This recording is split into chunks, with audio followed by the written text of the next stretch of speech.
All right, so we're going to be on a little bit of a short detection today.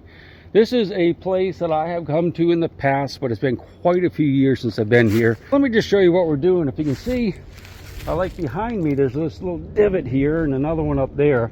This was actually an area that had a series of cabins back in like the middle 1800s or so. And they serviced a mill that's real close by here. There's absolutely no sign of the mill anymore, but there's a lot of junk in here. You can see all these bottles and stuff. People used to party here. Lois is an old road that was used up until about, I don't know, 1970s, but that was here too back in the 1850s, because that's how you got to the mill and stuff. But it's just loaded with trash.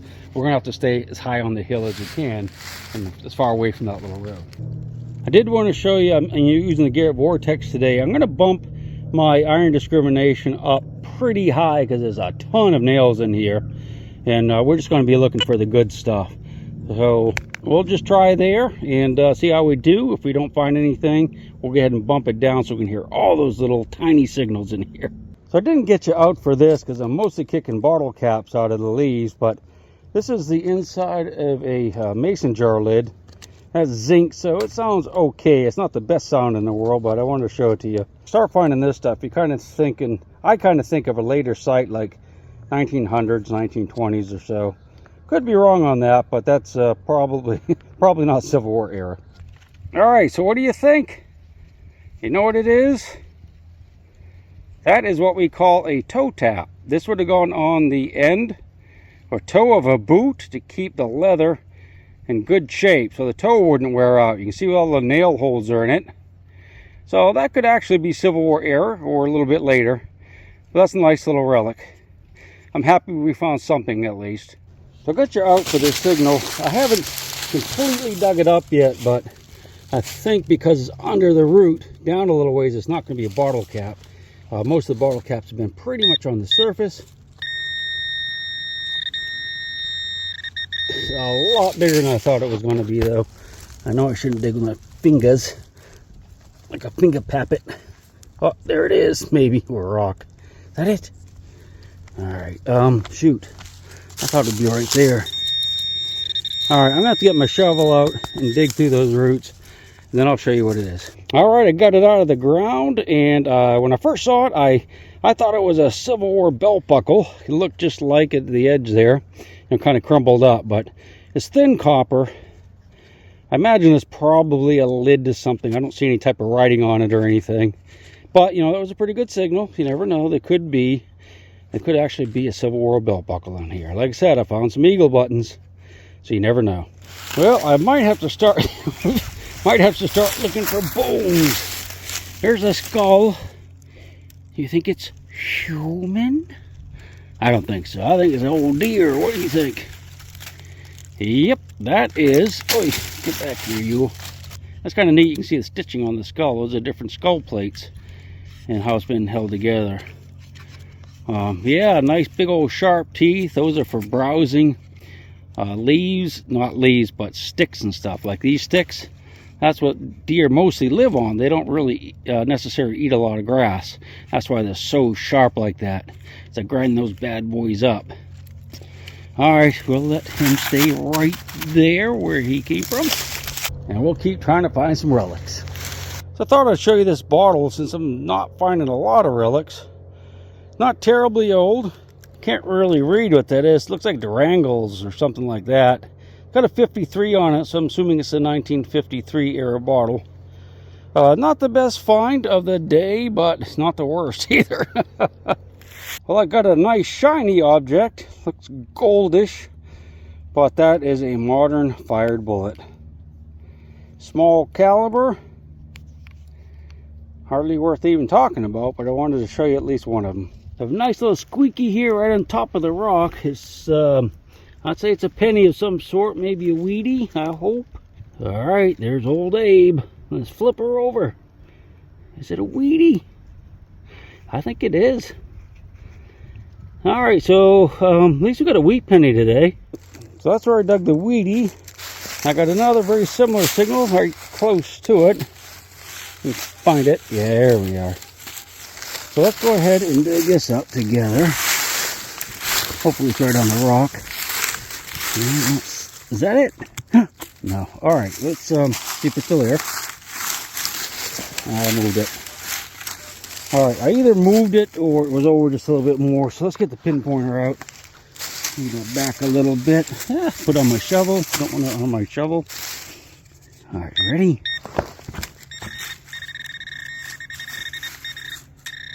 And I guess it was here. All right, I'm gonna dig up my fingers in case it's a good coin. All right, so I got it out of the hole. Hopefully it's a weedy or coin at least. You see it? There it is. So we got another small coins, probably, hopefully at least a weedy. Nice to find a few Indian heads in here. Yeah, so I'm pretty sure that's Abe right there. And the back's pretty smooth, but I think it's going to be another weedy. We'll keep looking. Well, let me just make sure. Wait, is it? Yeah, there's old Abe. So we'll look around in here. I just wanted to show you this because it's a little different. I think it's a blob of melted lead. I'm not 100% it's melted, but about 80% there. Not a tremendous find, but anytime you start finding lead like that, you're hoping you're on an older site. I guess people must have like dumped out their trash bags here. There's just piles of bottles and cans. It makes it a little bit difficult because these aluminum lids, like on that bottle right there, they're everywhere in here. Button, or a button. Not really sure yet. It's nice and light. I mean, kind of reminds me of an eagle button. No, it is not an eagle button. Not sure what that is. Look at that shank right there. A little bit of a design. I suspect it's a civilian button of some kind, but I'll get you a good picture of it. See, there's a lot of bottles and stuff in here, and I kicked that one out of the leaves because it looked kind of weird. Look at that! I saw this. I thought that's an oldie right there. I thought it was a cork top, but it's not. Design patent pending. Boy, it looks like a 79 on there, 1279. So I guess that's 1979. I don't know. I was just reaching down to get my metal detector, and I came across this really lightweight thing. It's like brewing coal or coke or something. This probably came from the cabins here. Typically this would give a nice high squeak, but not very high on the meter. So I was headed up the hill here, or that direction toward the stream. Looked over and I noticed there's some little depressions here. I've never detected here, but I came up and I turned the machine on. There's a lot of iron. So hopefully this hasn't been hit before, but let me show you something here, another sign that something was going on right here. Up there's a little pile of rocks. I mean, that could be a chimney pile, I'm not sure, but if you look here at these rocks, I think these are bricks, pieces of brick, so that's a good sign. That's an indication that there was a house here, and that little pile right there could be part of a chimney. So this could be loaded with relics and coins. Found this giant signal. I thought it might be a can or something, but it looks like a giant spoon or something. See, that looks like a handle coming off right there. You know, might be, I don't know, I think it's melted lead, but it has a kind of a, maybe there was lead that was melted in a ladle or something. Not sure, but that's our first relic from the new site. Here's a little piece of lead that's been worked on. It's like a little bar, small one. But if you look right here, I'll have to get a picture of it for you, but there's a little slot that goes across. You see where it's been cut. So this is going to be a homemade fishing sinker. You know, it could be very old, who knows. But that's definitely 99% sure what that is. Like I said, I'll get you a nicer picture of that than what you can probably see right now. All right, so we have a little something right here. I don't think that's going to be iron. I think it's a little disc of some sort. Too small for a mason jar lid, I hope. All right, that's probably a part of a lantern, I would guess. Or something like that. I can see it's got little holes around it. And something in the center here. Oi, oi, oi. All right, so you got a hole in the center and a bunch of little tiny holes like a sieve around the outside. Not 100% what that is. You can see it's got a couple tabs right there too, which is odd. Yeah, not 100% on that one. I just kind of kicked this one out of the leaves, so I'm not real hopeful, but it's brassy. Woo! Actually, that's pretty cool right there. If you can see it, this is a shell casing, a rifle casing. I do believe that's going to be a Spencer casing from the American Civil War era. Now, I can't say for sure this was fired by a soldier or fired by someone that had a soldier's gun after the war, but that is a, yeah, that's 100% Spencer casing. That's sweet. We're going to count that as a Civil War relic right there. It looks like we have another one.